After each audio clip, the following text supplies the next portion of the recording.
Olá, graça e paz, seja bem-vindo, sejam todos bem-vindos. Esta é a nossa primeira aula de Teologia Sistemática 2, a penúltima disciplina do projeto Teologia para Todos. E se você chegou até aqui, você já passou por uma longa jornada. Eu espero que tenha sido uma jornada edificante,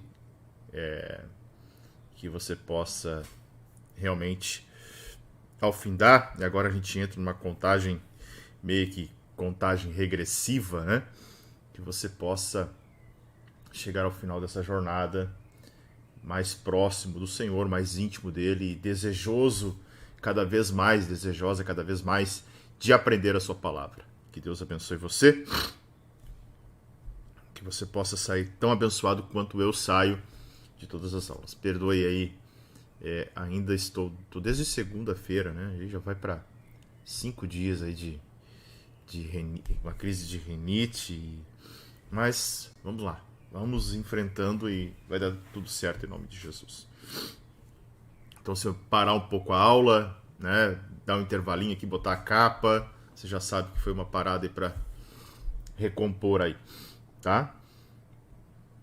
Então, antes de nós começarmos, nós estamos com a segunda chamada rolando já, né?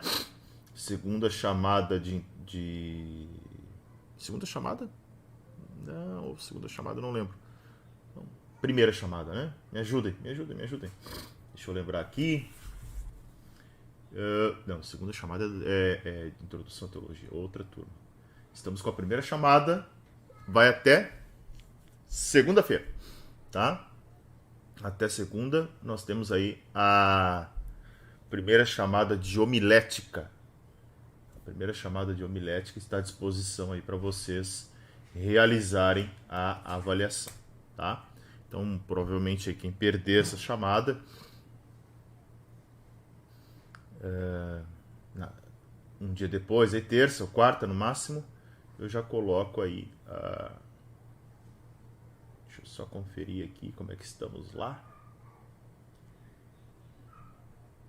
Vamos ver como é que tá a aderência da turma. Tá boa. Tá pertinho aí do padrão, né? Então, vocês possuem até segunda-feira para participarem da primeira chamada, certo?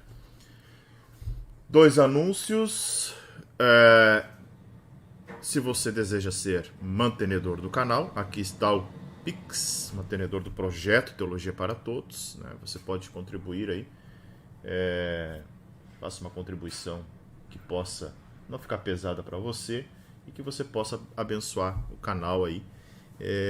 Temos tantos projetos para 2023 e isso é possível com a ajuda de todos. Desde já agradeço a todos aqueles que de certa forma contribuem.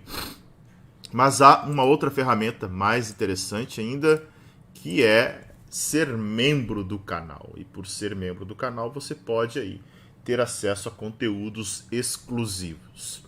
Nós estamos aí semanalmente com a série Apocalipse verso a verso, exclusivo para membros do canal. Então, se você se tornar membro, você terá acesso, né, semanalmente 22 episódios aí de Apocalipse, toda semana um episódio novo.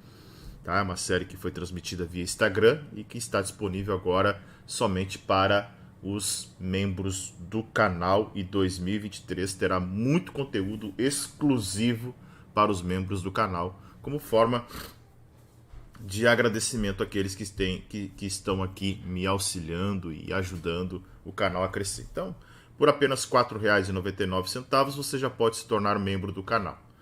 Se você deseja ajudar na plantação de igreja, também tem 2 outras faixas lá que você pode auxiliar na plantação de igrejas e ser um plantador de igreja juntamente comigo. Se você já confia no meu trabalho, confia, entende, sabe a seriedade com que tratamos a obra do Senhor aqui, tudo com muita seriedade, com muita transparência, e isso de certa forma é o meu cartão de visitas, né? A seriedade, o compromisso com a verdade, o compromisso com o evangelho, a a seriedade que encaramos a missão de plantar novas igrejas, tudo isso é muito importante. Ok? Então seja um membro do canal, ajuda o canal a crescer, e isso de certa forma também faz com que eu consiga melhorar a qualidade da transmissão. Notem que cada vez está melhor, imagem melhor, iluminação melhor, e assim nós vamos melhorando cada vez mais o conteúdo. E mais importante ainda, curta esse vídeo, comente nesse vídeo. Quando eu encerro a transmissão e você volta aqui e comenta sobre a aula, isso impulsiona o canal, e isso é de graça, você não paga nada para isso. Então, curtir, comentar, compartilhar o link, isso faz com que o algoritmo do YouTube, que é a inteligência, né, por trás de toda a estrutura do YouTube, entenda que o vídeo é relevante para a comunidade que procura temas do mesmo assunto, vídeos do mesmo assunto. E aí eles mesmos fazem essa impulsão, e quanto mais visualização, mais o canal cresce também, certo? Então, isso você... não, pastor, não posso ser um mantenedor, não tenho condições de ser um membro do canal, R$ 4,99 é muito dinheiro para mim, né? Mas tem algo que é gratuito que você pode fazer, que é justamente curtir e voltar aqui e comentar, tá? Então, por favor, faça isso e você estará ajudando o canal a crescer. Bora lá? Nossa disciplina de Teologia Sistemática 2 está estruturada em 5 aulas. 5 aulas, cada aula abordaremos uma doutrina. Claro que nós não é uma aula exaustiva, porque a gente poderia ter uma disciplina para cada doutrina, mas o curso ele não tem esse propósito de te tornar um especialista em cada uma das doutrinas, mas é para que você conheça também como funciona cada uma delas, certo? A primeira doutrina que nós vamos abordar aqui, deixa eu pegar meu teclado que ele estava longe, deixa eu só ajustar aqui só um pouquinho.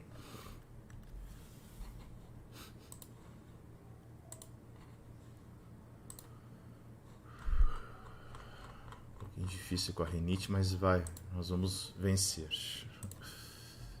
É chato, né? Mas fazer o quê? Deixa eu ver. Câmera 2. Deixa eu só ajustar minha mídia aqui para captar o slide.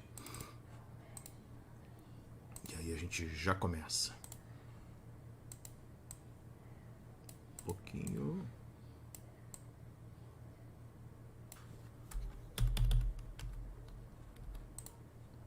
Acho que agora deu. Deixa eu ver.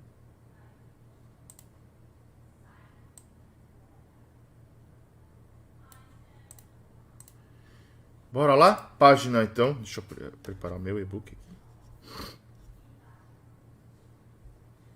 Página de número 2 do nosso e-book.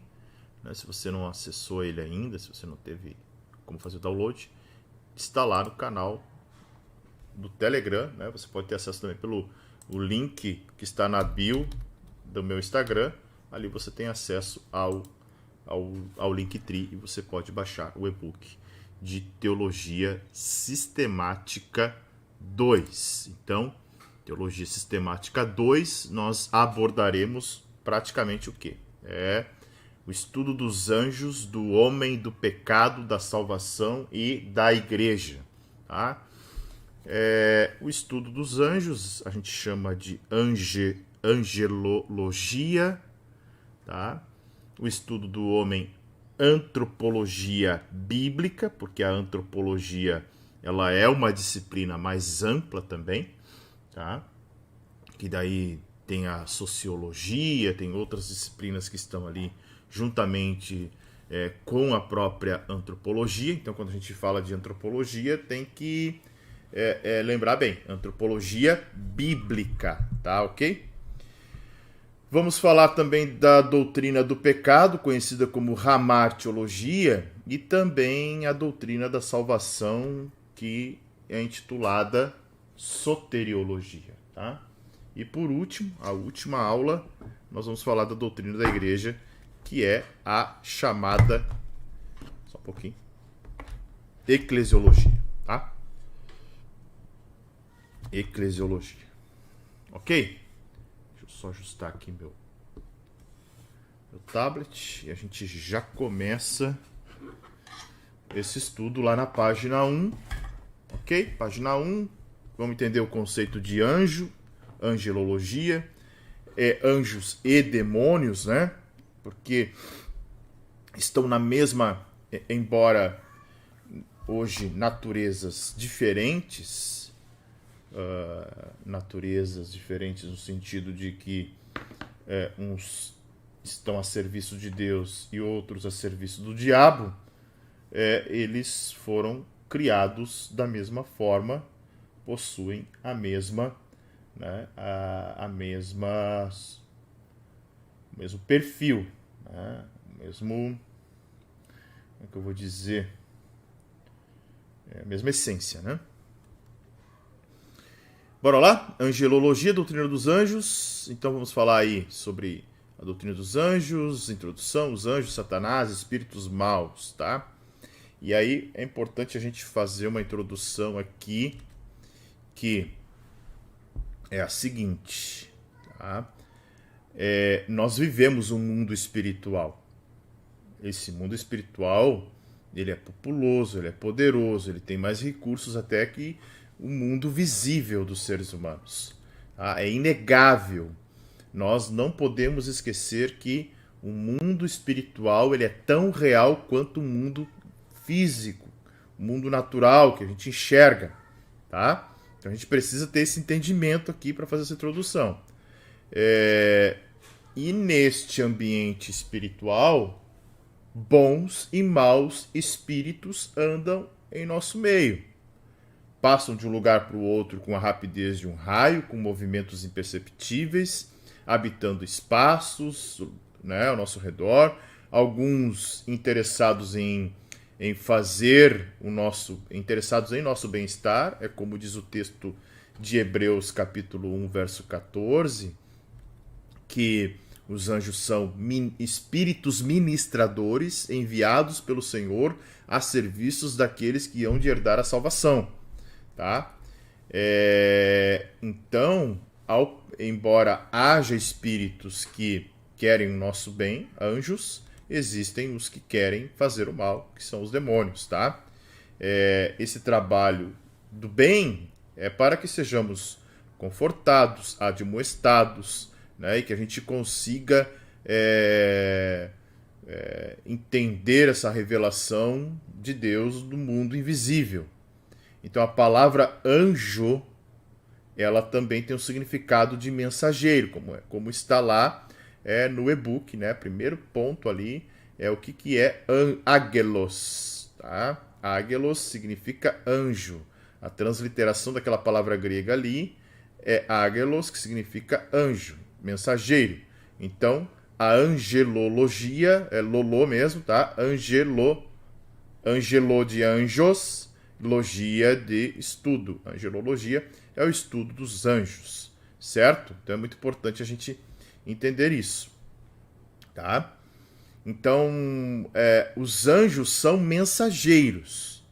Então existe uma ordem de seres celestiais distintos dos humanos. Eles são totalmente diferentes dos humanos.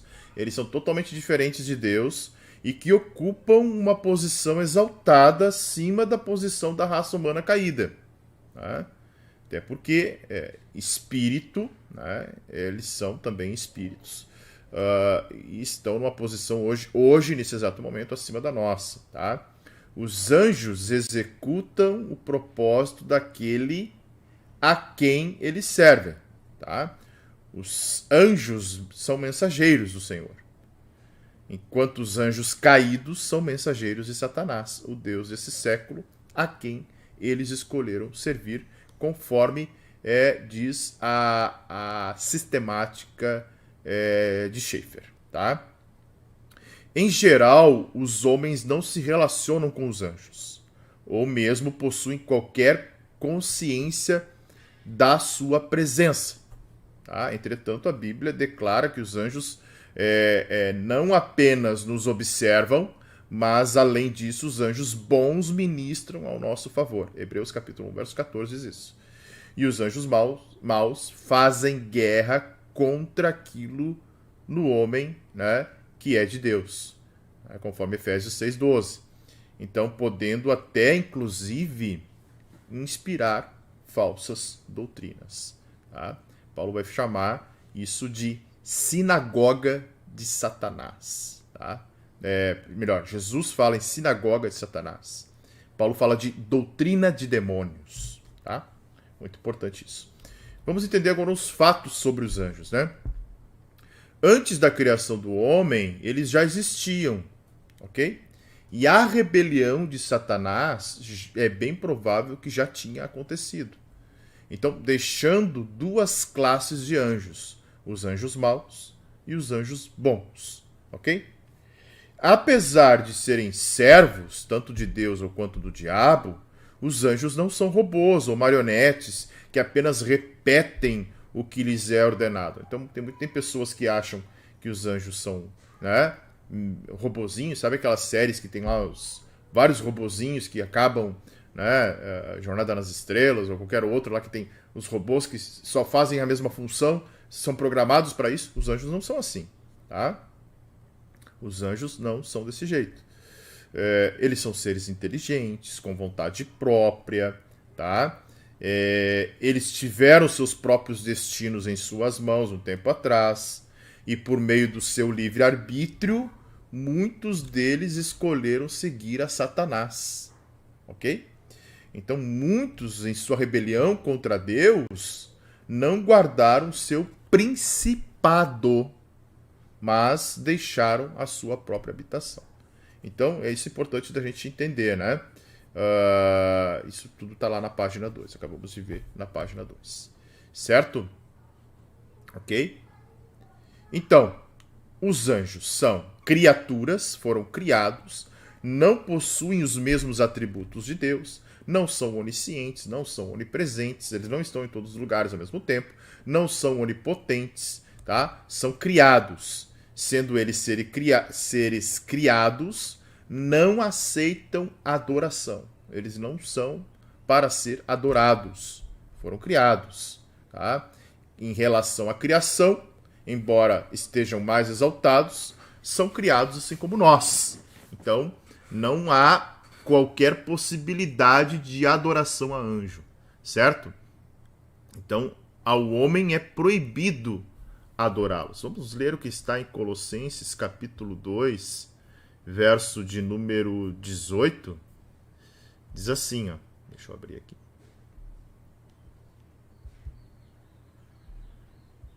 Colossenses capítulo 2, verso de número 18, vai dizer o seguinte: não deixem que ninguém se faça de árbitro para desqualificar vocês, com pretexto de humildade e culto de anjos, baseando-se em visões, estando cheio de orgulho, sem motivo algum, na sua mente carnal. Então, está proibido ao homem de adorar anjos, tá? Embora sejam criaturas, eles são seres espirituais, eles não estão limitados às condições naturais e físicas do homem, mas têm poder para assumir a forma humana, tornando-se visíveis aos homens. Tá? Eles tiveram esse poder. Óbvio que hoje, né, você não vai ver um anjo aí assumindo forma humana. Até porque algumas das manifestações Deus permitia para aquilo que nós chamamos de teofania, que é a manifestação visual de Deus. O texto aqui em tela é Gênesis 19, verso 1 a 3, vai falar o seguinte: ao anoitecer, os dois anjos chegaram a Sodoma. Ló estava sentado junto ao portão da cidade.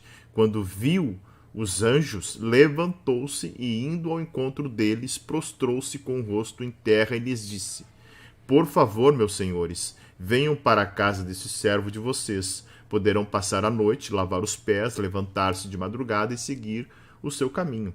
Mas eles responderam: não, passaremos a noite na praça. Ló insistiu tanto que eles foram e entraram na casa deles. Deu-lhes um banquete. Olha só, anjo e espírito, como é que eles comem? Fez assar uns pães sem fermento e eles comeram. A palavra está dizendo que eles comeram. Ou seja, eles assumiram forma humana. É uma espécie de teofania também, né?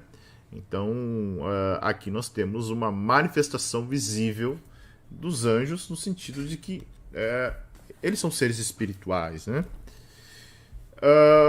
Outra coisa importante, os anjos são imortais. Homens serão como anjos porque não poderão mais morrer. Então, é a mesma quantidade, né, de anjos, provavelmente. Isso até claro, tá no campo da inferência, tá? De que muitos acreditam que o Senhor poderia continuar criando anjos. Poder ele pode, né? Pelo poder que ele tem, pelo controle que ele tem, pela soberania dele, pelo domínio dele, ele pode fazer o que ele bem entender. Mas é bem provável, inferência, né? Inferência é algo que a gente não tem dados e fatos para se basear, estamos inferindo, né? É provável que esses anjos tenham sido a mesma quantidade, embora eles sejam numerosos. A gente sabe que eles são numerosos, tá? Centenas de milhares, né? Eles são numerosos, mas é Deus quem define a quantidade. Então a gente não sabe se Deus continua criando. Eu creio que não, né? Acho que tudo que Deus tinha que criar já criou, mas não posso afirmar porque é uma inferência, né? Ninguém conhece Deus a ponto de dizer, não, Deus parou ele falou para mim, ele parou de fazer anjo, tá? Não, sei lá. Mas é algo que não está ao nosso alcance, tá? É um mistério. Mas a gente pode inferir, e inferir é opinião particular, tá? Até porque a Bíblia também não fala nada sobre isso, né? Mas eu creio que o Senhor já concluiu a sua criação, ou seja, já estariam concluídos, como relata Gênesis capítulo 1 até o capítulo 3 ali da criação. Eles são seres sem sexo, né? São descritos como varões, mas não têm sexo, até porque a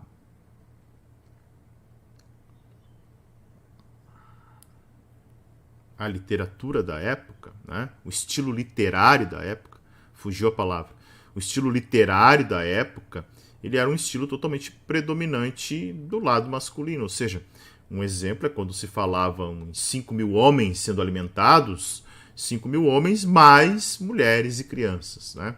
Então, quando se determinava alguma coisa para falar de anjo, estava falando de varão, mas eles não têm sexo, tá? Em 1 Pedro, capítulo 3, verso de número 22, vamos para lá. 1 Pedro, capítulo 3, verso de número 22, diz o seguinte, ó. Que depois, vamos ler o 21 e 22. O batismo que corresponde a isso agora também salva vocês, não sendo a remoção das impurezas do corpo, mas o apelo por uma boa consciência para Deus, por meio da ressurreição de Jesus Cristo, que, depois de ir para o céu, está à direita de Deus, ficando-lhe subordinados anjos, potestades e poderes. Ou seja, anjos, potestades e poderes estão debaixo da subordinação. São subordinados a Jesus, tá? Quando nós vemos, aí tem um ponto bem interessante, quando nós vemos no texto bíblico anjo do Senhor, com letra maiúscula, tá? E aí há vários relatos, nós temos então uma cristofania. Gênesis 22, 11, por exemplo, quando Deus prova Abraão em relação ao sacrifício de Isaque, lá em Gênesis 22, 11, vai aparecer anjo do Senhor, anjo com letra maiúscula. Entende-se que esta é uma referência ao Filho de Deus, então seria uma cristofania, uma manifestação de Cristo visível antes da sua encarnação, tá? Outro texto muito conhecido é Gênesis 31, 11, quando Jacó volta né, a casa dos seus pais, vai dizer: e o anjo do Senhor, com letra maiúscula também, me disse em sonho: Jacó. E eu respondi: eis-me aqui. Né? E ele continuou: levante agora os olhos e veja que todos os machos que cobrem o rebanho são listrados, salpicados e malhados, porque vejo tudo o que Labão está fazendo com você. Então, anjo do Senhor aqui também seria uma cristofania. Gênesis 48, nós também temos, no verso 16, que Jacó fica doente. Ali também vai aparecer uma cristofania, vai falar em anjo, né, com letra maiúscula, ou anjo com letra maiúscula. Um outro texto que é muito emblemático também é quando Agar está, né, ali clamando e com Isaac prestes a morrer. Ismael prestes a morrer, aparece o anjo do Senhor. Tá? Uma outra classificação de anjos é arcanjo. Tá? Anjo do Senhor, quando aparece anjo do Senhor, é o próprio Jesus. Tá? Mas arcanjo, que tem o prefixo arc do grego, sugere chefe, superior ou príncipe. Né? Aí nós temos o arcanjo Miguel, cujo nome significa quem é com Deus. É um anjo acima de todos os anjos, protetor da nação israelita, conforme Daniel capítulo 12, verso 1. Tá? Uma espécie de administrador da parte de Deus para validar os interesses a favor dessa nação, exercendo juízo sobre os inimigos deste povo. Então, Miguel simboliza a proteção divina em Israel. Tá? Outro termo que vai aparecer no texto bíblico é anjos eleitos. Os anjos eleitos se entende que é confirmados em santidade por sua fidelidade a Deus durante a rebelião de Satanás. Então, se ele levou uma terça parte dos anjos, a 2/3 permaneceram fiéis e a eles são intitulados anjos eleitos. Já anjos das nações, né, que seriam os principados, no Novo Testamento pode referir-se a príncipes angélicos das nações. Né? O termo é usado tanto para anjos bons quanto para anjos maus. Então, quando aparece principado no texto bíblico, esses anjos podem ser tanto bons quanto ruins. Assim como o arcanjo Miguel é o guardião do povo de Israel, esses também seriam guardiões das nações em relação aos interesses de Deus. Tá? No reino de Lúcifer há uma organização semelhante, tipologicamente representados como o príncipe do reino da Pérsia, em Daniel 10:13, né? São tipos de príncipes demoníacos do reino de Satanás que exercem influência sobre as nações para combaterem o reino de Deus. Tá? Combaterem o reino de Deus. Se os anjos não são onipresentes, ou seja, eles não estão em todos os lugares ao mesmo tempo, eles, né, acabam sim tendo uma atuação, às vezes, provavelmente, né, não é aquela necessidade de mapear qual é o demônio da cidade, nada disso. Mas eles são demônios, às vezes até territoriais mesmo. Né? Atuam numa região, atuam, né, de acordo com os propósitos satânicos, anjos maus. Né? Então, o que vence isso é a igreja se posicionando em oração, como o próprio Jesus vai dizer. Tem anjos, tem classe de demônios que se vence com jejum e oração, mas não precisa nada mais do que isso, que não seja oração e jejum. A Bíblia não vai dizer que ato profético repreende, que qualquer esse tipo de coisa vai fazer com que esses seres ruins, né, saiam da cidade, nada disso. Jejum e oração. Ainda temos o querubim, que seria no hebraico um vocábulo do sentido guardar ou cobrir, né? Porém tem sua raiz no termo hebraico karabu, que significa orar e abençoar. O vocábulo querubim, ele designa alta posição na corte celestial, diretamente ligado ao trono de Deus. Ou seja, Deus habita entre os querubins. Tá? Então querubim é um termo bem interessante aí, que seria uma posição de alto, né, de alto posto aí dentro da hierarquia. Pode ser, hierarquia em anjo. Gente, Deus Deus é excelência. Deus, ele é óbvio que vai ter, não é um reino desorganizado, né? Então, cada classe de anjos tem sua função, seu trabalho, exerce a missão a qual Deus estabeleceu para que eles façam, né? Depois nós temos os serafins. O vocábulo serafim deriva do hebraico sarafa, né? Saraf, cujo significado é ardente, refulgente, brilhante. Aparece em Isaías 6:1-3, né? Quando Isaías tem a visão do trono de Deus. E esta classe parece designada especificamente ao serviço de adoração a Deus.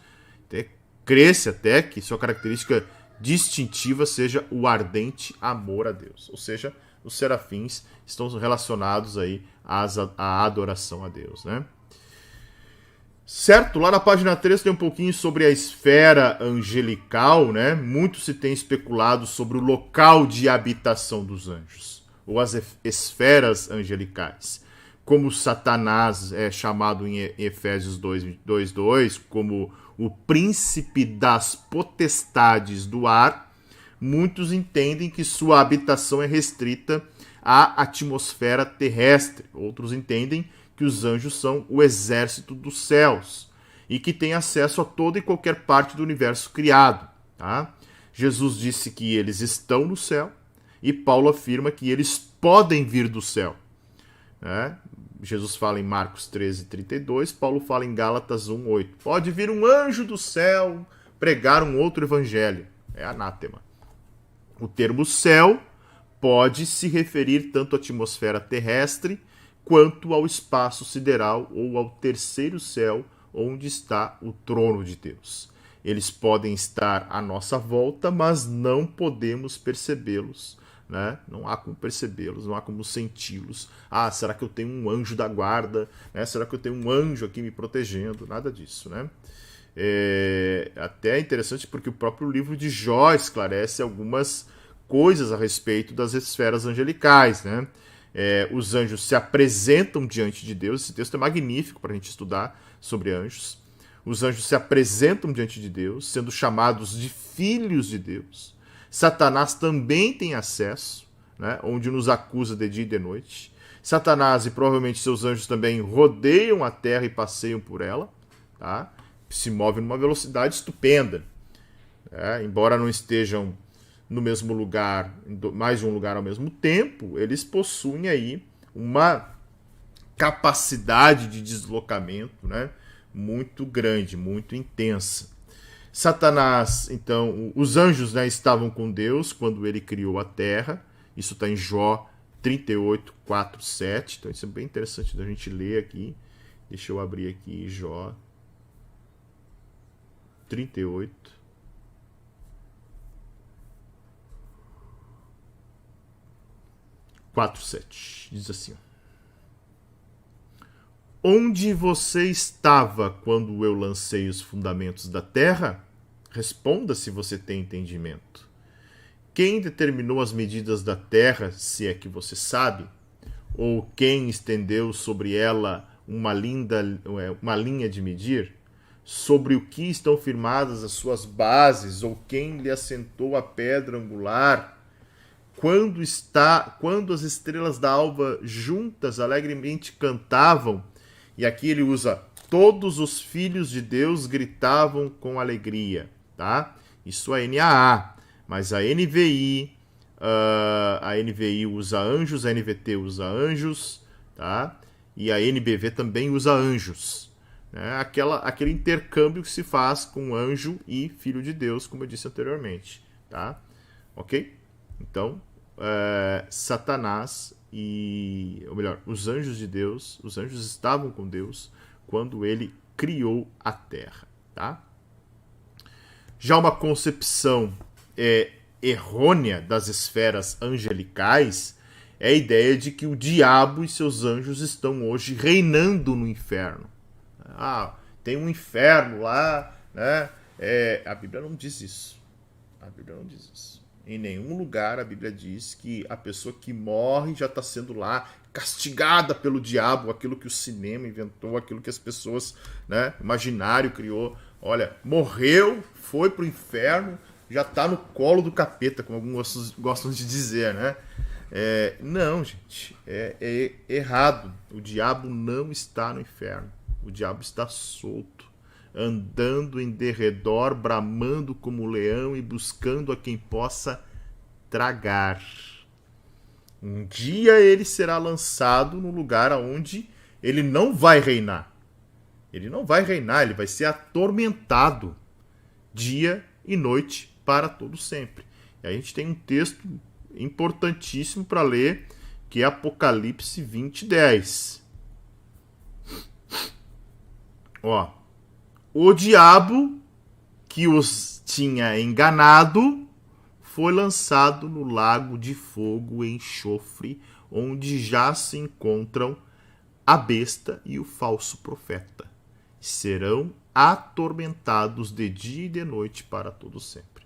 Então essa ideia, né, de que há um lugar lá pegando fogo, né, e o diabo lá com um tridente já causando sofrimento, essa é uma ideia ridícula, né? Ela não tem base bíblica nenhuma para isso. Tá? Então, é uma concepção equivocada, totalmente equivocada. Página de número 4. Sobre anjos, homens e anjos, né? Daí tem o Salmo 8, 4, 5, que vai dizer: que é o homem mortal para que te lembres dele, e o filho do homem para que o visites? Pois pouco menor, aquilo que eu falei logo no início do slide, né? Pois pouco menor o fizeste do que os anjos, e de glória e de honra o coroaste. Tá? Então esse texto afirma que homens foram criados menores do que os anjos. Isto provavelmente refere-se ao fato de que os anjos são maiores em poder, mas aos homens é dito que foram criados à imagem e semelhança de Deus. Anjos não foram criados à imagem e semelhança de Deus. Né? Isso nunca foi dito em relação a anjo. Então, algumas pessoas acham, por exemplo, devido aos textos de Mateus 22:30 e Marcos 12:25, que quando a gente morre, quando o homem morre, o homem se transforma em anjo. É muito comum você ver, né? Principalmente quando morre uma criança, né? É algo tão trágico, tão triste, né? Mas quando morre uma criança, você vai ver lá quando a pessoa bota... virou um anjinho de Deus.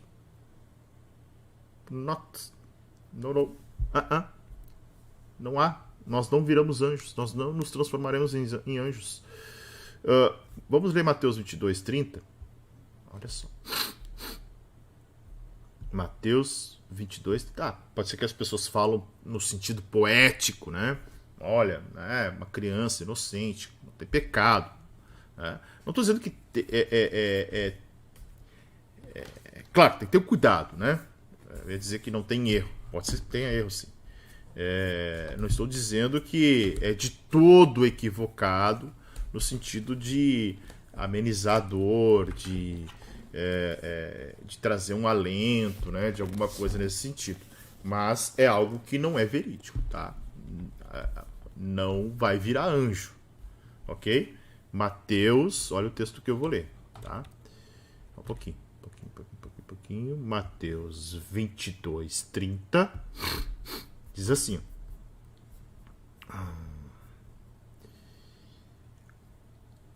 Jesus dizendo: o erro de vocês está no fato de não conhecer as Escrituras nem o poder de Deus, porque na ressurreição nem casam, nem se dão casamento, mas são como anjo.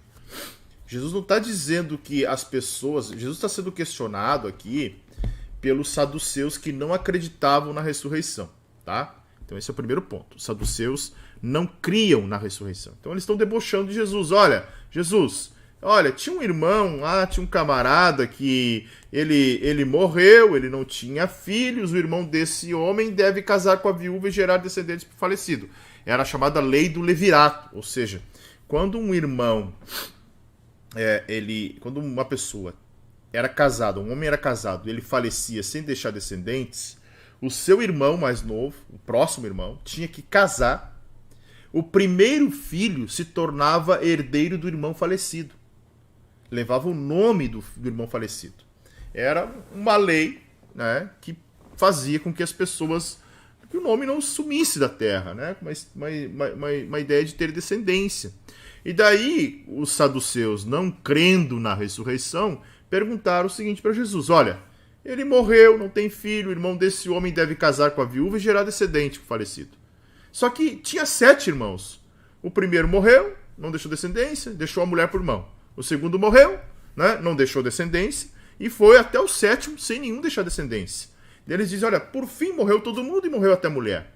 Na ressurreição, qual dos 7 será marido dessa mulher? De quem ela vai ser esposa? Então, ele está dizendo, todos casaram com ela. Tu está falando que vai ter ressurreição. Deixa Jesus dizendo, não, gente. Quando nós... primeiro que vocês não conhecem a Escritura e o poder de Deus. E segundo é que na ressurreição ninguém casa. Ninguém se dá em casamento. Mas será como os anjos. Ou seja, assexuados. Não tem sexo. Né? É isso que ele está querendo dizer aqui. Tá? Então alguém acha assim, vai ser anjo. Não, Jesus disse, serão como anjo. E aí o outro texto, Marcos 12, 25, diz assim, que é a mesma coisa.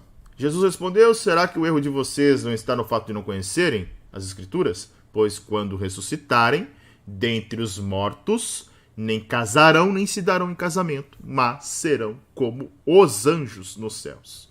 Como os anjos nos céus, tá? Então esses textos apenas dizem que na ressurreição nós não nos casaremos, assim como os anjos não casam, né? Mas isso não quer dizer que seremos anjos. Os anjos são seres essencialmente espirituais que podem, né, como a gente já viu, assumir uma forma corpórea quando é do interesse de Deus, né? Ao passo que os homens são essencialmente constituídos por corpo, alma e espírito, como a gente vai ver no capítulo de antropologia. Tá? Os crentes em Jesus estão destinados a se tornarem semelhantes a ele, inclusive no seu corpo. Ou seja, a ele quem? A Cristo. Logo, nosso último estado será superior ao dos anjos. Tá? E Paulo vai dizer em Coríntios que nós iremos julgar os anjos. Olha o que diz 1 Coríntios 6,13. Tá? 1 Coríntios 6:3. Paulo diz o seguinte: por acaso vocês não sabem que havemos de julgar os próprios anjos, quanto mais as coisas desta vida? Tá? E aí um fato muito curioso a respeito de anjos é que, ao que tudo indica, eles aprendem com os homens, principalmente com relação ao plano da redenção. Tá? Por quê? Aí tem algo que é muito importante a gente entender. Note, por exemplo, que os anjos que pecaram e caíram nunca foram e nunca serão salvos. Tá? No entanto, a igreja revela aos anjos a sabedoria de Deus na salvação dos homens. Por que nunca serão salvos? Vamos ver. 2 Pedro 2,4. Tá? 2 Pedro 2,4 diz assim, pois Deus não poupou anjos quando pecaram, mas, lançando-os no inferno, prendeu-os com correntes de escuridão, reservando-os para o juízo. Então tem anjos que estão presos, ok? O texto está dizendo isso. Judas 1,6. E até esse capítulo de 2 Pedro e Judas 1, parece que ele tem uma certa relação, tá? Judas 1,6 vai dizer o seguinte: e a anjos, os que não guardaram o seu estado original, mas abandonaram o seu próprio lugar, ele tem guardado sob trevas, em algemas eternas, para o juízo do grande dia. O juízo do grande dia está lá em Apocalipse 20. Depois do juízo de Deus, né? Vai dizer o seguinte lá.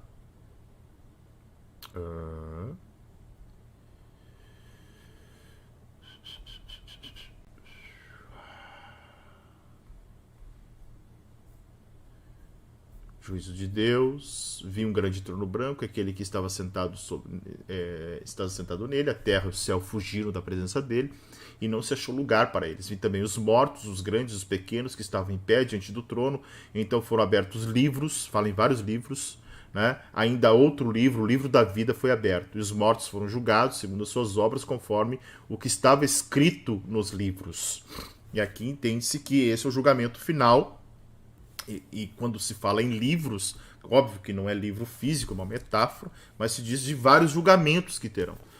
O livro da vida, né? O livro da vida, olha, aqui é o julgamento dos salvos. E há a ideia de que haverão outros julgamentos, porque olha só, olha o que diz lá, verso 14. Então a morte e o inferno.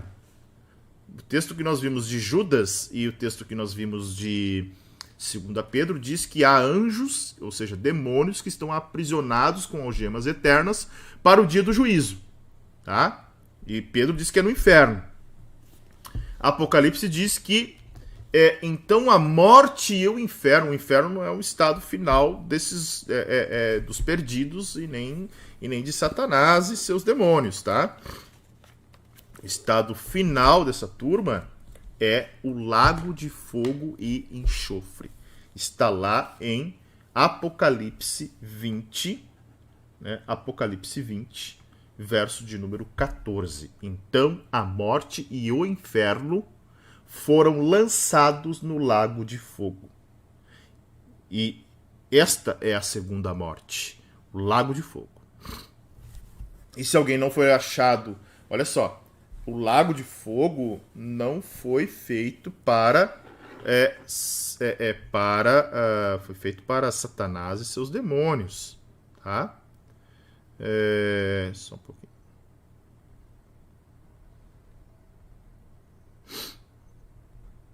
Satanás e seus demônios. E aí o que acontece ali?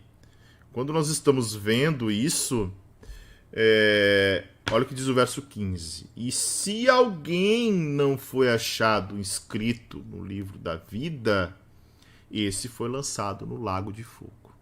Então, o lago de fogo não foi para aqueles que rejeitaram, mas acabam não sendo achados no livro da vida, então, consequentemente, terão como destino final o mesmo destino de Satanás. Ok?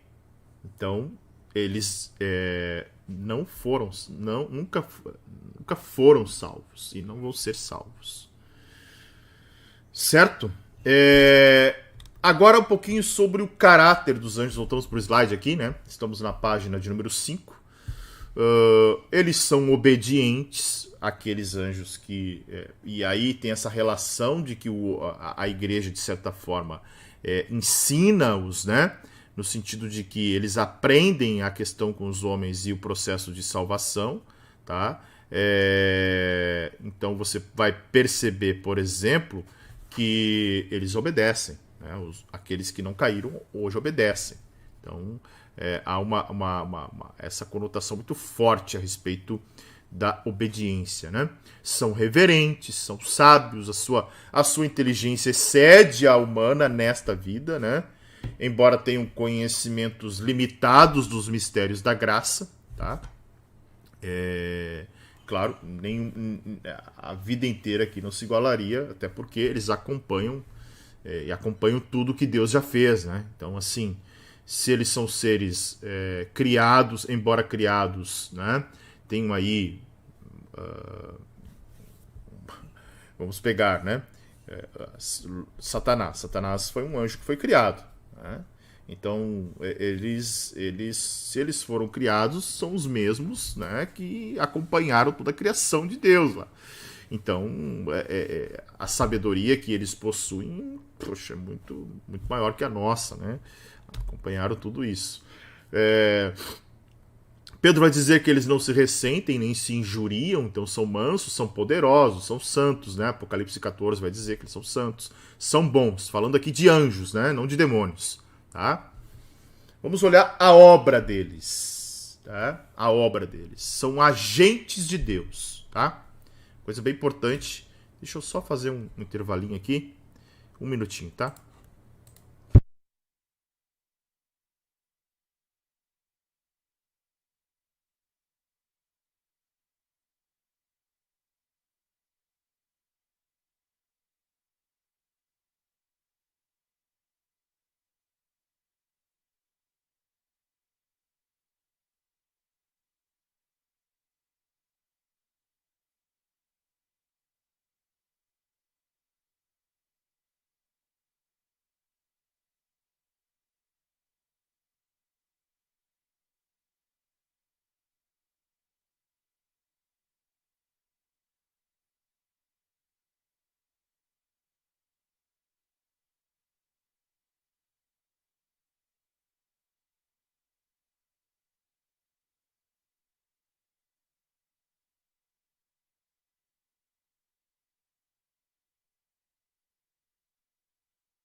Voltei, perdão. Tive que sair pra espirrar.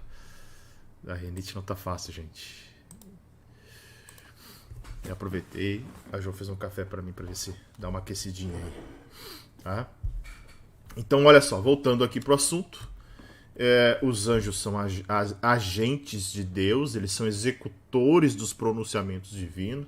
Poderia botar muita referência aqui. Apocalipse é um livro cheio de referência, principalmente nas trombetas, principalmente nas taças, né? E Apocalipse vai falar, e vi um anjo forte. Então a Bíblia ilustra o poder dos anjos em diversas passagens, né? Dentre elas, tem um exemplo lá em 2 Samuel, que um anjo destruiu 70 mil pessoas do reino de Davi em 3 dias. Lembra quando Davi faz o recenseamento, Deus se ira com ele e dá para ele 3 castigos, ele escolhe qual era o castigo e vem um anjo lá e, né, aniquila 70 mil. Outro exemplo é um anjo que acaba matando os primogênitos no Egito. Foi um anjo, né? Embora o texto não mencione explicitamente um anjo, tá? E em Apocalipse vemos os anjos como ministros da ira de Deus sobre a terra por meio de diversas catástrofes. Alguns deles são responsáveis pelo fogo, pela água. Então a gente vai ver isso com muita força dentro da Bíblia, né? Alguns versos bíblicos dão a entender que existe diferença de força ou poder entre diferentes anjos. E aí a gente pode ver isso lá em Daniel. Vamos ler Daniel? Daniel 10, 13.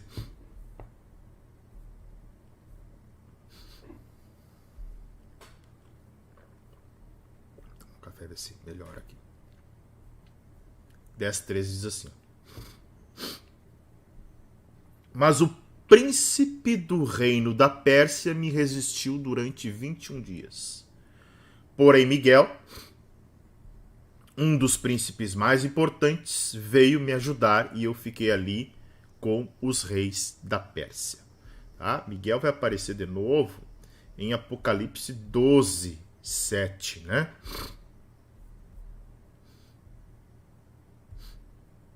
Dizendo o seguinte: então estourou a guerra no céu. Miguel e os seus anjos lutaram contra o dragão. Também o dragão e os seus anjos lutaram. Então notem que há poder, né? Há diferença de poder entre eles. A Bíblia, ela não nos revela como isso ocorre, mas de alguma maneira isso influencia na batalha angelical que ocorre nas regiões celestiais. Em última análise, são o poder e a autoridade de Deus que determinam a vitória na batalha espiritual, de forma que às vezes nem mesmo um arcanjo ousa repreender diretamente Satanás, como acontece lá em Judas 9, né? Olha o que diz lá, Judas 9. Diz assim, capítulo 1, verso 9, só tem um capítulo, né? Contudo, nem mesmo o arcanjo Miguel, quando entrou em conflito com o diabo e discutia a respeito do corpo de Moisés, ousou pronunciar sentença difamatória contra ele. Ou seja, ele não ousou enfrentar, né? De certa forma, ele não quis ali achar isso como forma de discussão. Esse texto aqui, que aparece em Judas, ele é um texto pseudepígrafo, tá? Eu vou falar dele outra hora. É a mesma coisa que acontece no verso 14 da epístola da carta de Judas também, quando ele fala sobre Enoque, tá? Aí é uma discussão se essa citação de Enoque vem do livro Enoque, o etíope. Deixa eu ver se eu tenho ele em mãos aqui. Ele está por aí. Depois eu posso... Aqui, acho. Esse aqui, ó. Livro Enoque, livro de Enoque, tá? Esse livro de Enoque é um livro da literatura sapiencial, mas ele é um livro que ele é considerado um livro pseudepigráfico, ou pseudepígrafo, né? É um livro que ele não faz parte do cânon, embora os autores canônicos Pedro e Judas conheciam a chamada tradição dos vigilantes, né? Principalmente através do primeiro livro de Enoque, assim como também o de 2 Pedro, que diretamente pela dependência de Judas, os dois citam, né? E isso é interessante porque, embora esse texto seja pseudoepígrafo, Pedro e Judas citam esta literatura. Ou seja, o que isso quer dizer? Era uma literatura histórica. Não necessariamente, não é porque era história, porque Pedro e Judas não poderiam citar, mas não é um livro inspirado. Então, é aquilo que eu sempre digo assim: a Bíblia é a verdade? Sim. Mas a Bíblia contém toda a verdade? Óbvio que não. Né? Ela não contém toda a verdade, porque se ela tivesse toda a verdade, ela não seria um livro desse tamanho aqui. Ela teria que ser, sei lá, 1000 vezes maior. Registrar toda a verdade? Tem. Né? Então, tem coisas, como diz Deuteronômio 29:29, que estão ocultas e pertencem a Deus. Tá? Mas isso não traz, de certa forma, descrédito para o texto bíblico, só porque eles citaram textos que não são canônicos. Tá? Ok? Então, os anjos são mensageiros de Deus, são servos de Deus. Nós vamos ver, né? Quem está acompanhando comigo aí o Advento, a gente falou muito, né? Capítulo 2 de Lucas, capítulo 1 de Mateus ali, o anjo Gabriel vindo anunciar a mensagem de Deus para Maria, ou seja, são mensageiros de Deus, são servos de Deus. E aí tem um texto maravilhoso de Hebreus 1:14, que é o texto que vai dizer o seguinte, ele está falando aqui a respeito dos anjos, né? 13 e 14. Ora, a qual dos anjos Deus em algum momento disse: sente-se à minha direita? O autor dos Hebreus, ele fala que Jesus é maior que Moisés, que Jesus é maior que os anjos. Ele vai falando isso, né, nessa introdução do livro da Carta aos Hebreus, né? Então ele vai dizer agora assim, a partir do verso 13. Ora, a qual dos seus anjos Deus em algum momento disse: sente-se à minha direita, até que eu ponha os seus inimigos por estrado dos seus pés? Não são todos eles, quem? Os anjos, espíritos ministradores enviados para serviço a favor dos que hão de herdar a salvação? Então, os anjos são espíritos ministradores enviados pelo Senhor, tá? Um ponto muito importante a respeito de alguns textos bíblicos que eu deixo aqui para você, principalmente o Salmo de número 91, né? Tem vários textos aqui que você pode olhar, Mateus 18:10, Salmo 34:7, Atos 12:13-15, mas eu quero pegar o Salmos de número 91 e o verso de número 11 e o 12, diz assim, ó. O que diz lá? Porque aos seus anjos ele dará ordens ao seu respeito para que guardem você em todos os seus caminhos. Eles o sustentarão nas suas mãos para que você não tropece em alguma pedra. Baseado em textos como este, alguns criaram uma doutrina de anjo da guarda, dizendo que cada crente tem um anjo especial designado para guardá-lo e protegê-lo durante toda a sua vida. Primeiro fato, né? Qualquer relação a isso é uma inferência. Então, a promessa, e o texto diz que é anjos, ou seja, anjos é mais de um. Ou seja, há um conforto e um ânimo para os cristãos por parte, né, dos anjos.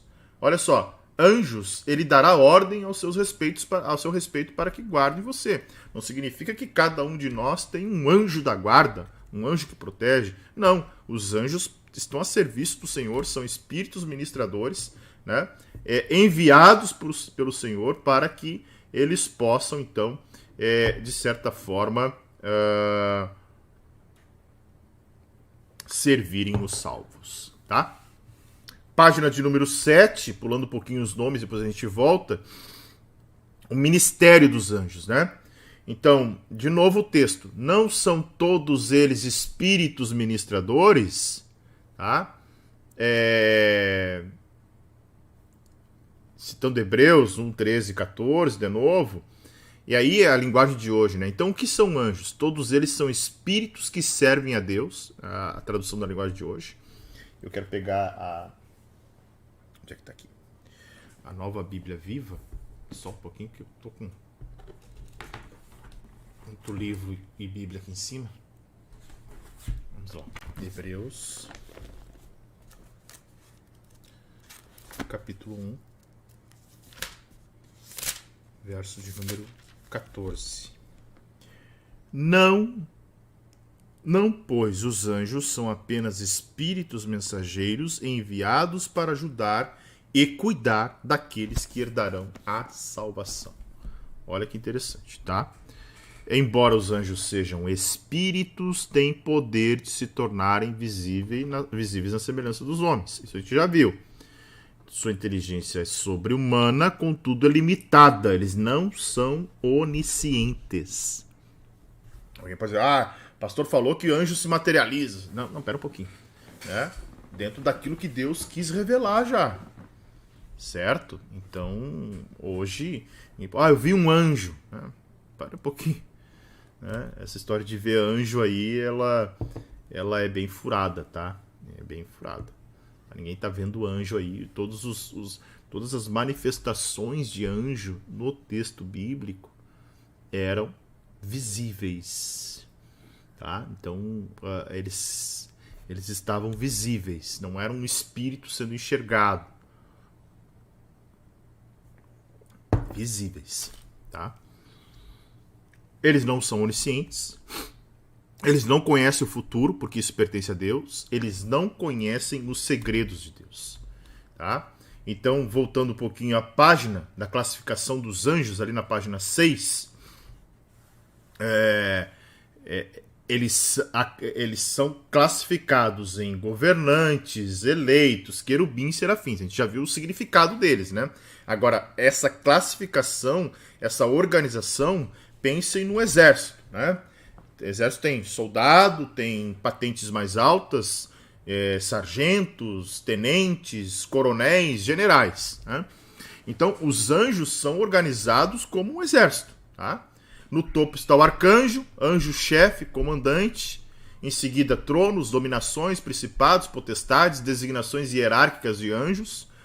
Querubins e serafins, alguns entendem que não são a rigor anjos, porque nunca eles foram mencionados como portadores de mensagem, porque o anjo, como a gente viu, angelos é mensageiro. Querubim e serafim nunca aparece como portador de mensagem. Há quem diga, não são anjos, mas a gente classifica como anjos sim, tá? Mas com aquela ideia de... eles são anjos, é aquele espírito ministrador que foi criado por Deus. Certo? Cuidar aqui para não espirrar. Querubins são símbolos dos atributos divinos, onde há querubins, né?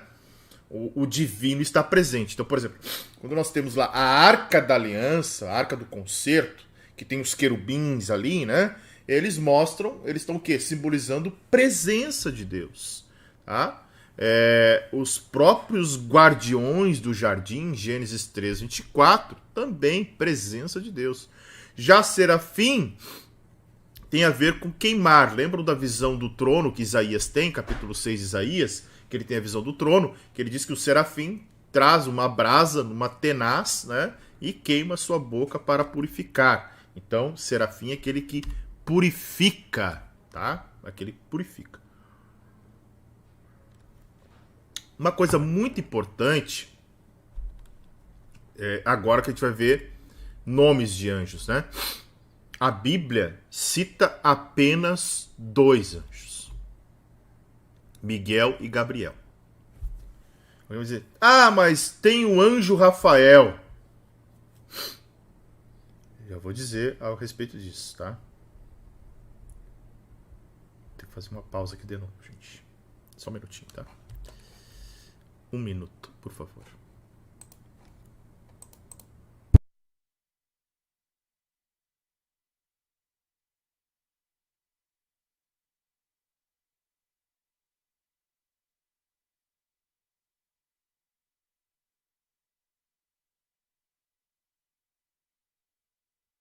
Voltei. Ari está irritado com uma ardência, mas é nada que a gente não consiga se recompor aí, né? Tá. Bom, bora lá. Vamos falar dos nomes. Essa infinidade de nomes que surge por aí, gente, ela é antibíblica, tá?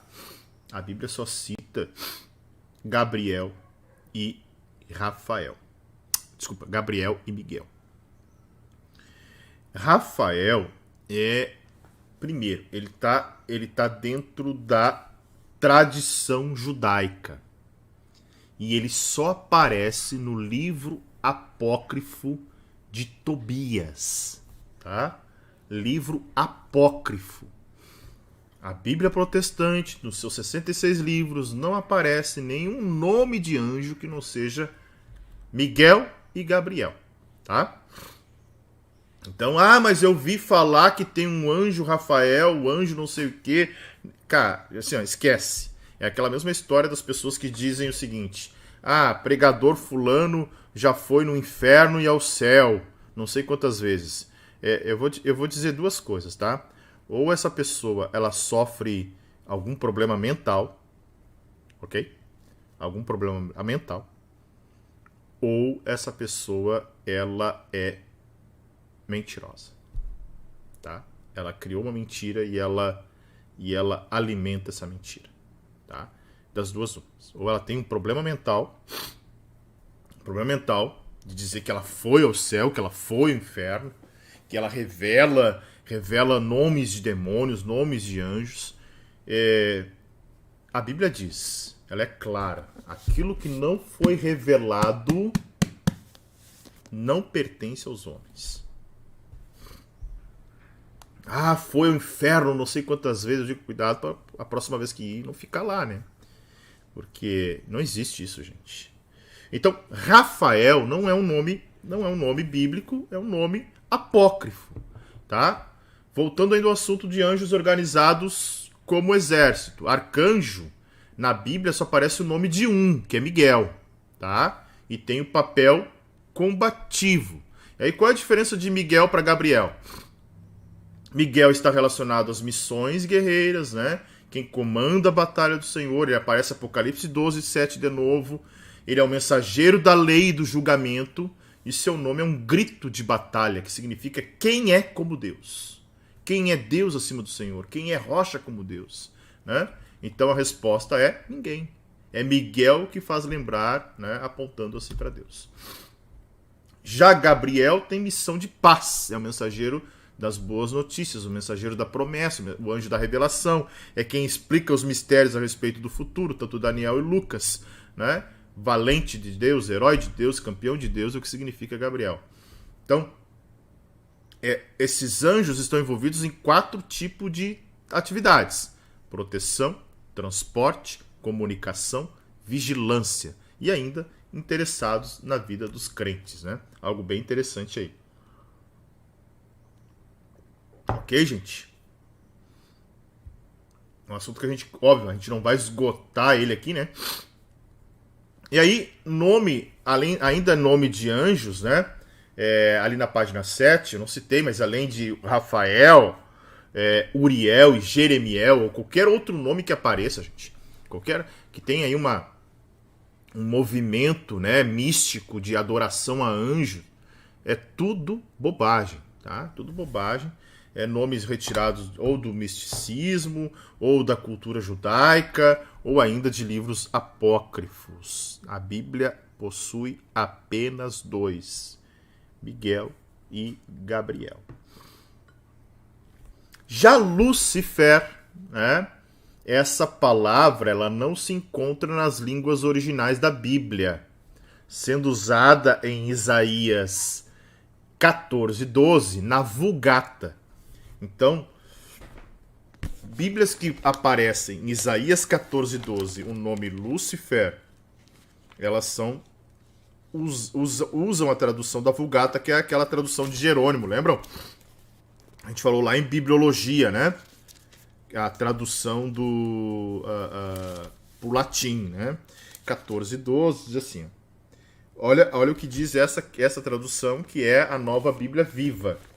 Ela diz assim: como você caiu do céu, ó estrela da manhã, filho da alvorada.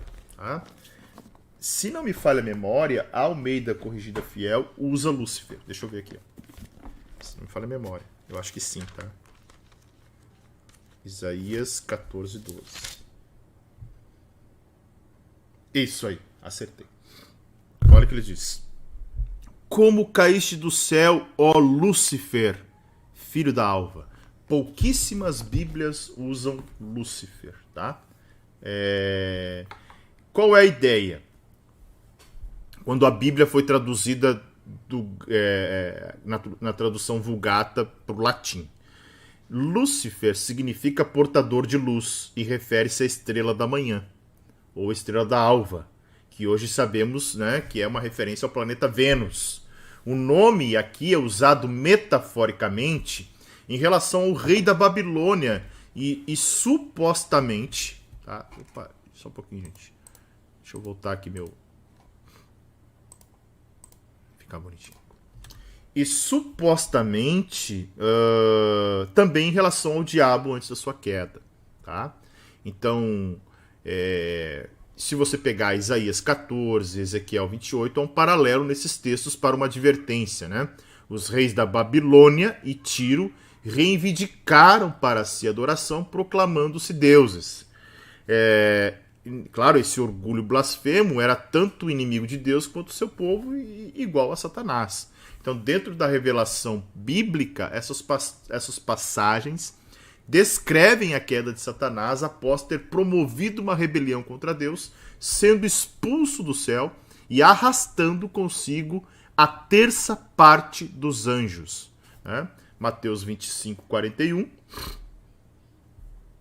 Mateus 25:41 diz assim. Então o rei dirá também aos que estiverem à esquerda: afastem-se de mim, malditos, para o fogo eterno, preparado para o diabo e seus anjos. Preparado para o diabo e seus anjos. Apocalipse 2:4. Tá? E aí depois a gente volta para o texto de Isaías. Apocalipse 2:4 diz... Opa, tá certo? Acho que não é Apocalipse 2:4. Acho que é 24. Tá? Deixa eu ver aqui, Apocalipse.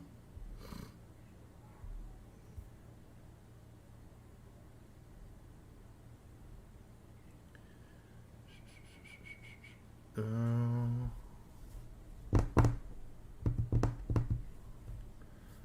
um erro aí na minha referência do Apocalipse, tá? Desconsiderem. Eu não tô agora de cabeça lembrando. Mas... então, voltando agora para Ezequiel 28. Ezequiel 28, Isaías 14. Deixa eu ver aqui. Ezequiel 28, que fala 12. Ezequiel 28:12 diz assim. Ezequiel 28...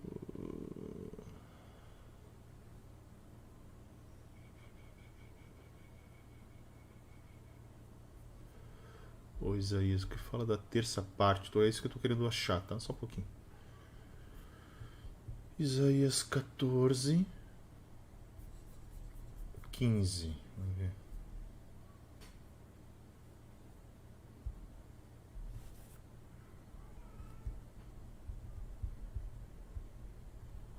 Um minutinho só.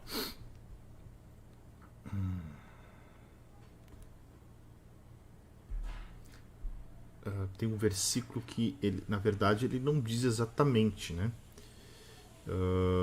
Uma terça parte, mas ele junto... Deixa eu ver. Onde é que está aqui? Desculpa. Eu até vou corrigir o slide aqui, só um pouquinho, tá? É 12. Agora sim. 12. Ok? Agora tá correto. É 12, não é 14. Por isso que eu tava baralhando aqui. Apocalipse 12. Não é o 4. Apocalipse 12, verso 4. Agora sim. Olha o que diz lá. A sua cauda arrastou a terça parte das estrelas do céu. Então, esse texto aqui, embora não fale de anjos, acredita-se, né, que esta terça parte aqui é a terça parte dos anjos. Antes de se rebelar, chamava-se, né, Lúcifer, e foi perfeito até se achar nele o pecado do orgulho e a aspiração de ser igual a Deus. A concepção popular de um diabo com chifres, pés de cabra, aparência horrível, se origina na mitologia pagã, pois segundo a Bíblia, Lúcifer era o mais glorioso dos anjos, tá?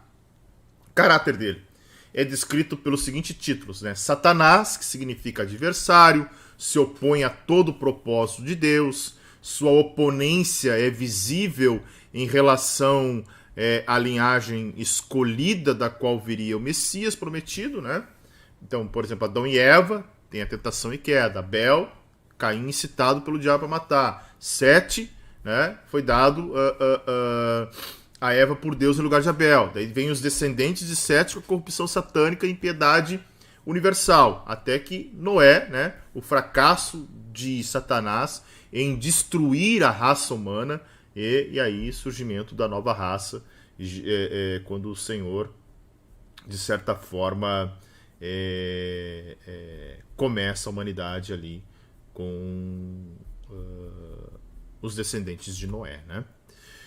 Lá na página de número 9 tem outros nomes, né? Então, Satanás, por exemplo, foi usado pela primeira vez em 1 Crônicas 21, significa adversário, tem origem hebraica em Satã.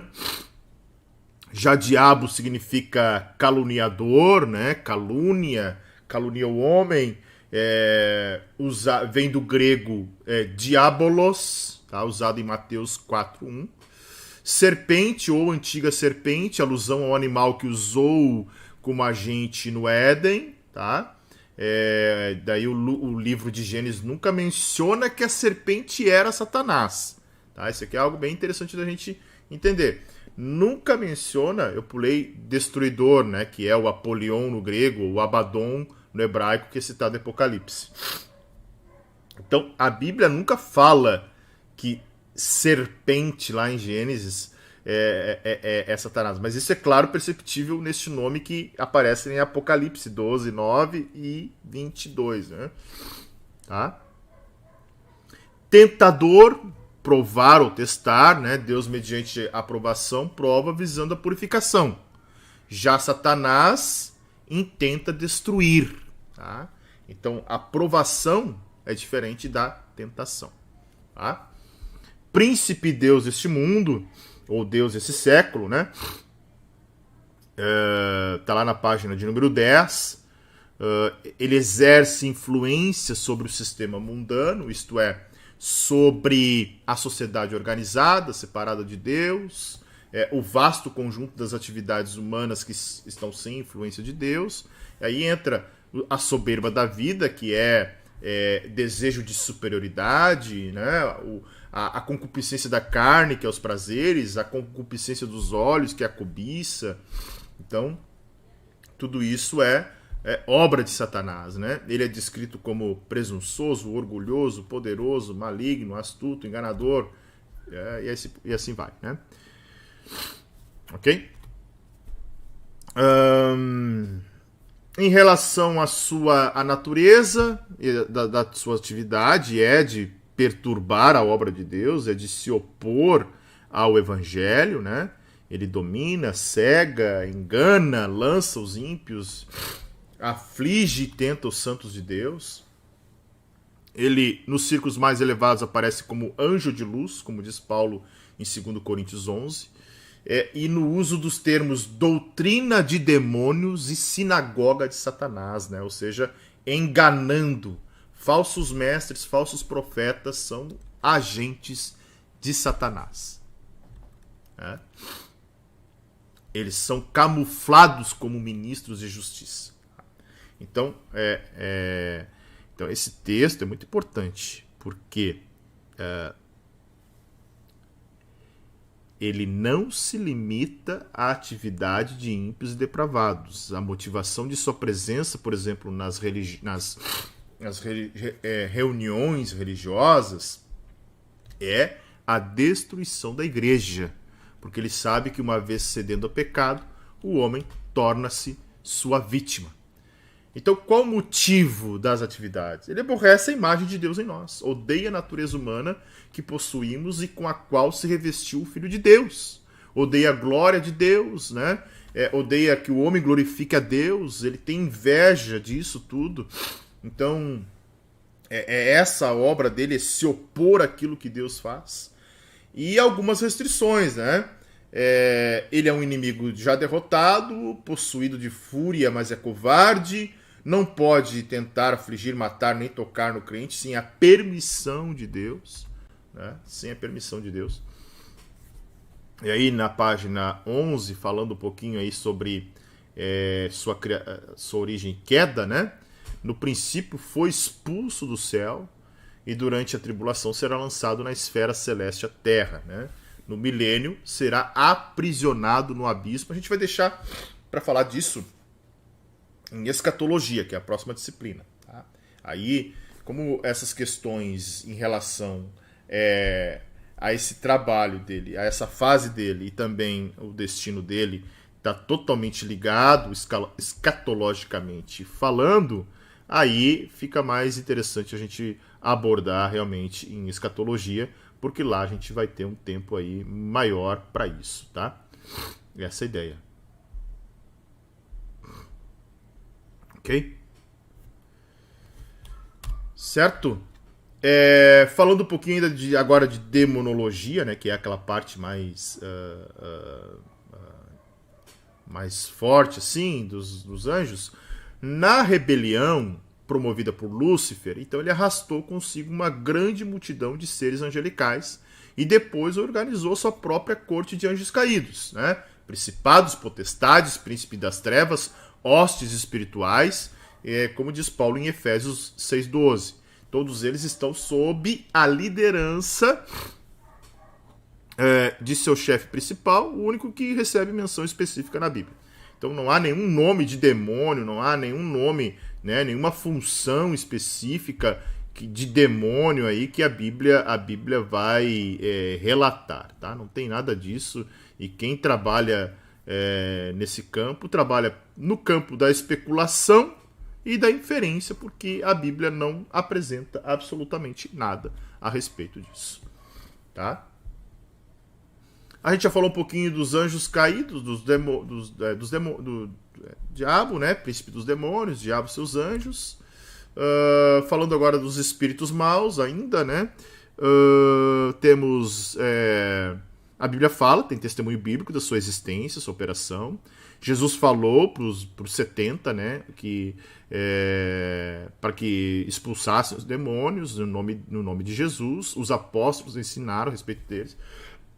Eu digo sempre duas coisas: o seguinte, em relação a demônios, a Satanás e seus anjos, nós não podemos cometer dois erros. Os dois erros são não superestimar, ou melhor, os dois erros são superestimar. Então, superestimar o poder e a atuação de Satanás é um erro, achar que tudo é demônio, e subestimar, achar que ele não existe, são dois erros. Né? Superestimar o nosso inimigo e subestimar o nosso inimigo. Há quem diga que a maior mentira do diabo é dizer que ele não existe. E de fato né? A maior mentira dele é dizer que ele não existe. E em relação a espíritos, né, eles entram nas pessoas, são desprovidos de corpos. Em algum caso, mais de um demônio habita no indivíduo, né? Aí, efeitos de possessão, que alguns dizem, né, que pode acontecer, e biblicamente tem, mas relatos aí que vale a pena ter um cuidado para falar, que, por exemplo, loucura, epilepsia, outras enfermidades, principalmente associada a sistema mental e nervoso, né? Mas aqui ficando restrito ao que a Bíblia fala a respeito disso, tá? E o que a Bíblia ensina sobre demônios, né? Há uma distinção entre o diabo e seus demônios. A Bíblia chama demônios espíritos malignos e espíritos imundos. Mateus chama Satanás de maioral dos demônios. E aí é razoável dizer que os demônios são os mensageiros do diabo, aqueles que foram enviados para cumprir o seu propósito. Mateus fala dos anjos do diabo, né? O texto de Mateus 12 diz, 12, 24. Mas os fariseus, ouvindo isso, diziam: este não expulsa os demônios, senão por Beelzebu, que é príncipe dos demônios, tá? Então, espíritos malignos, espíritos imundos ou maioral dos demônios, tá? Esse trecho aqui também a gente vai deixar para Apocalipse, né? Ou melhor, para escatologia, que é o lugar e destino final dos demônios. Satanás, na sua rebelião inicial contra Deus, sublevou uma terça parte. A maioria deles está solta sob o domínio e controle de Satanás. Estes, então, são emissários altamente organizados ao diabo, né? Que equivalem aos demônios referidos na Bíblia, tá? E aí Apocalipse 12 vai dizer, né? Sua cauda levou após si a terça parte das estrelas. Mateus 4:10 vai dizer, né? Vai de Satanás, porque só está escrito ao Senhor Deus te adorarás, né? Aqui citando referências bíblicas que vão depois mostrar o final deles, tá? É interessante que se alguns estão soltos, outros desses estão algemados no poço do abismo, conforme eu fiz leitura em 2 Pedro 2:4 e Judas 6, e serão soltos na grande tribulação. Apocalipse 9 vai dizer: e o quinto anjo tocou a trombeta e viu uma estrela que do céu caiu na terra, e foi-lhe dada a chave do poço do abismo, e abriu o poço do abismo, e subiu a fumaça do poço, como a fumaça de uma grande fornalha, e com a fumaça do povo escureceu-se o sol e o ar. Certo? Ok, gente? Então,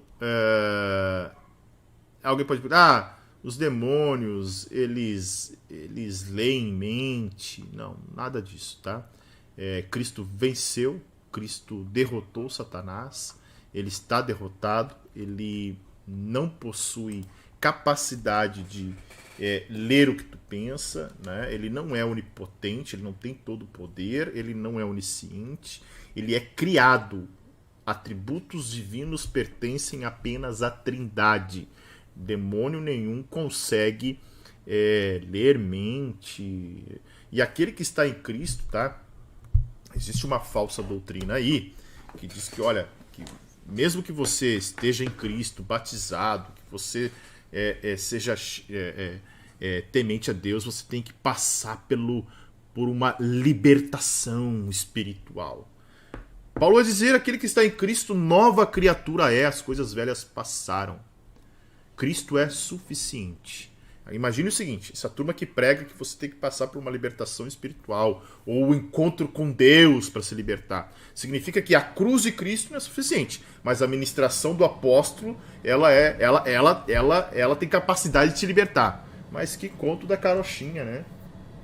Para ver a arrogância que essa gente tem de achar que a cruz de Cristo não é suficiente e você tem que passar por um encontro com Deus que foi inventado por um místico que tá mais com um perfil de bruxo do que de pastor, né?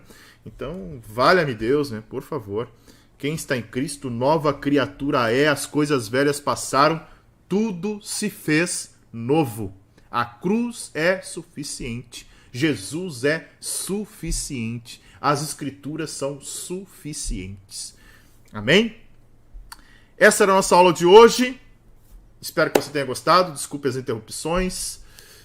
Não esqueça de deixar o seu like nesse vídeo, cola aí o dedinho no like, volta aqui, vai encerrar a aula agora? Volta, por favor, comente, porque o vídeo acaba ganhando uma repercussão maior. E se você puder ajudar o pastor aqui, se torne membro do canal, né, por apenas R$ 4,99. E se você optar por qualquer uma das outras opções, né, acho que é R$19,99 e R$49, você estará me ajudando a plantar igrejas no ano de 2023. Se você confia no meu trabalho, se você acredita que o trabalho aqui é sério, acredito que você já percebeu, você estará ajudando a Igreja Palavra da Vida e o Evangelho a expandir no Rio Grande do Sul, que é um dos estados menos evangelizados do Brasil. Meu desejo é plantar igrejas e isso é possível com pessoas que realmente colocam seu coração na obra de Deus. Certo? Seja membro do canal, né? Encerrando a aula aqui, vai lá, faz esse trabalhinho. R$5, gente. R$5 você se torna membro do canal. R$5 não compra absolutamente nada hoje, né? Mas se cada um aqui dos alunos que estiverem juntos comigo colocar no coração, aí eu posso fazer muita coisa. Certo? Deus abençoe vocês. Feliz Natal. Deus abençoe. Jesus nasceu. Ele é a nossa redenção, né? Jesus se fez carne, habitou entre nós, tabernaculou entre nós. Se você não celebra o Natal, que Deus te abençoe da mesma forma, mas reflita nesta passagem maravilhosa. E você que celebra, né? Lembre-se de Isaías 9,6, um menino nasceu, um filho se nos deu, um reino está sobre seus ombros, ele será chamado de maravilhoso conselheiro, Deus forte, Pai da eternidade, príncipe da paz. Jesus é o nosso Natal. Deus te abençoe, fique na paz que excede todo entendimento e até a próxima semana, se Deus assim permitir.